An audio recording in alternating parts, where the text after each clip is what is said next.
성도님들, 하나님은 우리를 창조하신 분이십니다. 그래서 우리의 강함도 아시고 우리의 약함도 아시고 잘하는 것도 또 모자란 것도 하나님께서는 가장 잘 아십니다. 반면 인간은 항상 잘 보지를 못합니다. 눈으로만 보려고 하지 마음으로 보지는 못하고 또 내면은 보지 못하고 겉껍데기만 자꾸 보려고 합니다. 그것이 인간의 약점이고 또 인간의 연약한 부분이죠.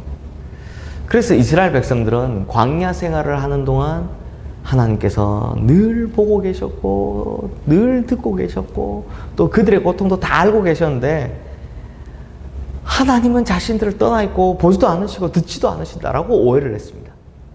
그러다 보니 하나님께서는 이런 오해를 불식시키기 위해서 내가 너와 함께 하겠다라는 증거를 끊임없이 계속해서 보여주고 계셨습니다. 그 증거가 뭐냐? 가장 먼저는 성막이었습니다. 온 우주의 창조주이시고 통치자이신 하나님께서 거기에 거하시기엔 너무나 보잘것없는 텐트 하나, 작은 천막 하나이지만 하나님께서는 인간의 연약함을 이해해 주시고 내가 이곳에서 너와 만나 주시겠다라고 약속하신 것입니다. 그리고 또 하나님께서는 하나님의 인도를 대신할 리더, 바로 모세와 아론을 세우시고 그들을 통해 한 말씀 한 말씀 가르쳐 주셨습니다. 그런데 문제는 이스라엘 백성들이 모세와 아론을 통한 하나님을 깨닫거나 느끼질 못하고 모세와 아론이라는 이 사람의 모양만 보고 있더라는 것입니다. 그래서 결국 지난 편에 우리가 본 대로 이게 반역한 지경에까지 이르게 된 것입니다. 결국 하나님께서는 그들을 다루셔야 했고 고라 일당과 250명의 지휘관만 죽은 것이 아니라 모두 14,700명, 그렇게 수많은 사람들이 반역으로 인해서 죽어야만 했습니다. 그러자 하나님께서는 다시 한번 그들에게 나타나셔서 내가 그들을 인도하고 있다, 내가 직접 너희와 함께하고 있다, 내가 직접 너희를 다스리고 있다는 것을 확실히 보여주시기로 작정하셨습니다. 그게 2절 3절 말씀입니다. 너는 이스라엘 자손에게 말하여 그들 중에서 각 조상의 가문을 따라 지팡이 하나씩을 취하되 곧 그들의 조상의 가문대로 그 모든 지휘관에게서 지팡이 12를 취하고 그 사람들의 이름을 각각 그 지팡이에 쓰되 레위의 지팡이에는 아론의 이름을 쓰라. 이는 그들의 조상의 가문의 각 수령이 지팡이 하나씩 있어야 할 것임이니라. 하나님께서 생각해내신 방법이 뭐냐?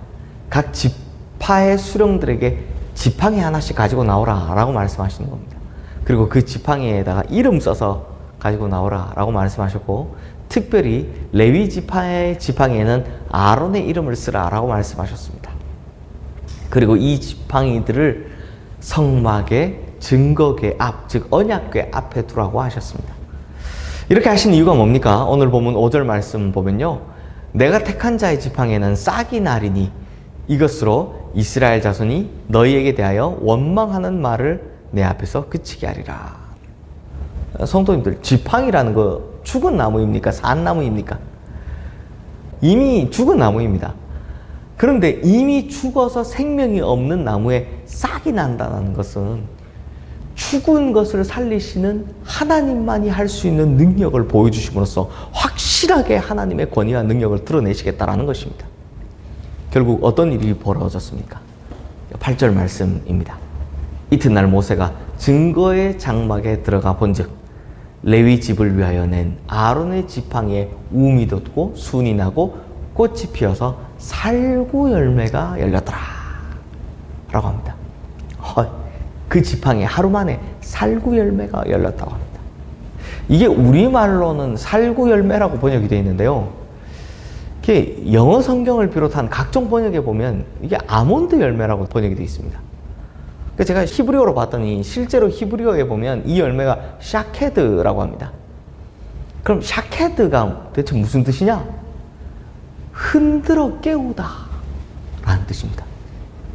그러므로 성도님들, 이 살구냐 아몬드냐 이게 중요한 게 아니고요, 하나님께서 이스라엘 백성들을 흔들어 깨우시겠다는 것입니다. 그 마음을 흔들어 깨우고 그 영혼을 흔들어 깨워서, 야, 내가 너하고 함께하고 있다, 내가 너를 직접 인도하고 있다, 내가 너를 보고 있고 네 음성을 듣고 있다. 이걸 알게 하셨다는 것입니다.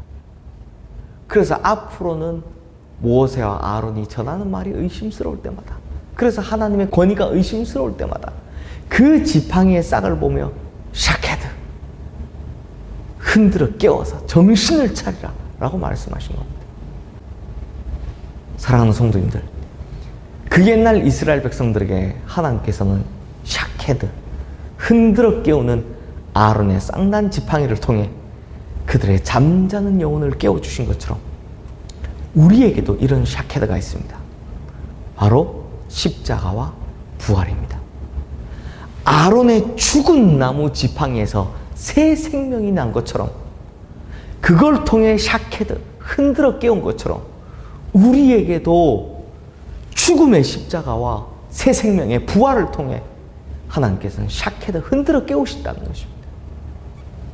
그러므로 십자가와 부활을 생각할 때마다 우리는 의심하고 있었던 하나님의 끈질기신 사랑, 또 나와 끝까지 함께 하심, 나를 선택하심, 이걸 알아야 하는 것입니다.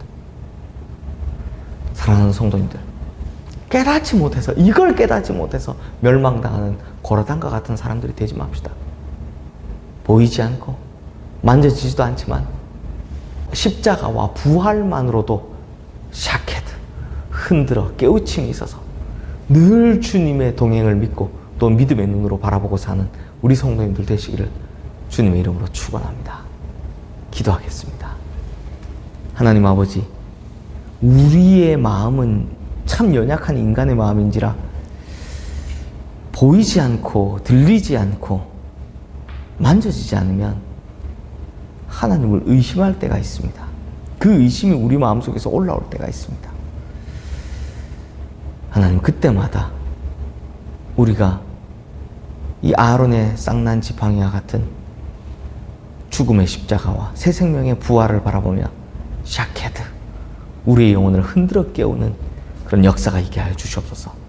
그래서 하나님께서 우리를 직접 다스리심, 하나님께서 우리를 직접 인도하심, 하나님께서 우리의 모든 것을 알고 계시고 모든 것을 보고 계시고 모든 것을 듣고 계심을 믿을 수 있는, 믿어지는, 믿는 우리 성도님들 되게 하여 주시옵소서. 예수 그리스도 이름으로 기도드리옵나이다. 아멘.